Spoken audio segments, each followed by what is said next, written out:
Live from the newsroom of the Wall Street Journal, the program that puts it all into focus. What will be remembered are the good people who were impacted by this tragedy. Welcome to the Daily Wrap. And now, here's your host, Michael Kastner. Accused mass killer James Holmes was in court for the first time today for the movie theater killings in Colorado.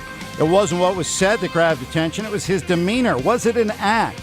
We're joined now by Dr. Henry Paul, New York City-based psychiatrist, educator, and author of When Kids Need Meds, Everything a Parent Needs to Know About Psychiatric Medication and Youngsters. First off, Dr. Paul, let me get your take on the suspect's demeanor in court today. He seemed out of it. The subject seemed out of it, but interestingly, not out of it in a way that seemed disorganized or chaotic.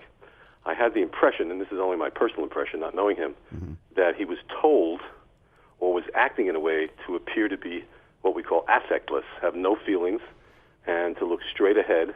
And I think it was a piece of planned behavior in my impression. I did not think it was necessarily due to some type of psychotic mutism or some type of inability to follow the proceedings. My sense was that it was a planned piece of behavior. And you don't think that he was medicated? And again, you don't know, but I mean, just from your observation. I couldn't know whether he was medicated. He seemed tired. At some point, his lids were closing. But my impression was that there weren't overt signs of intoxication with the medication or somnolence, sleepiness due to a medication. But you really can't know that without knowing the history of what he took. I don't know why they would medicate him in the jail. We haven't heard anything about agitation or acute psychotic symptoms that would need medication, but I don't know whether we would have heard that. He did seem to perk up when mentions were made by the judge about pre-trial publicity. Well, you know, a lot of people are saying that he, like many other people who commit heinous crimes like mass murder, are out for the publicity. As a matter of fact, many television shows talk about that when they talk about these television dramas, talk about this when they talk about catching these guys. So that might have been why he perked up. I sensed that he is interested in publicity because the way he carried out the crime had some of us thinking that he was really trying to be the Joker. He said he was the Joker. He dyed his hair in colors like the Joker had, and he was kind of acting out a whole scenario of being in that Batman movie or in some way, and that would be publicity catching. He was certainly very exhibitionistic coming in the theater the way he did.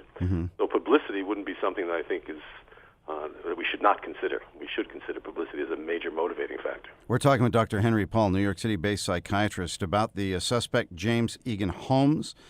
He made his first court appearance today in Colorado after the horrible incident at the Aurora, Colorado theaters during a Dark Knight Rising film showing at 12:05 early Friday morning in Aurora, Colorado. Doctor, when you take a look at somebody like this, he's 24 years old. From all accounts, he was able to get through life without any major incidents. The guy only had a speeding ticket, apparently, on his record. How do you go from just, getting through life with everybody else to snapping in such an egregious manner? Well, let me start the answer by saying we don't know why these guys snap. And we also don't know often how any history affects their behavior, because many of them have no negative history. The mass murderer type is usually a guy who's deeply depressed and deeply alienated and harbors revenge and vindictive feelings for reasons that we don't quite understand. There's no nucleus in the brain, there's no enzyme, there's no chemical that's ever been discovered to be associated with this disorder, except chronic rage and depression. As well, there's a psychopathic quality to these people in which they plan these like he did. It's premeditated. I mean, this was elaborate planning. This was not a psychotic person who was disorganized, hearing voices, thinking he's someone else. This was a well-organized, well-thought-out purchase of material, planning of the event, and finally, exhibitionistically, doing what he did. Dr. Henry Paul, New York City-based psychiatrist, educator, and author of When Kids Need Meds, Everything a Parent Needs to Know About Psychiatric Medication and Youngsters. Thank you, sir, for your insight. Thanks for having me. As the Daily Wrap continues, we'll learn more about the suspect. We'll hear what President Obama, as well as the GOP nominee, or presumed GOP nominee for president, Mitt Romney, has to say.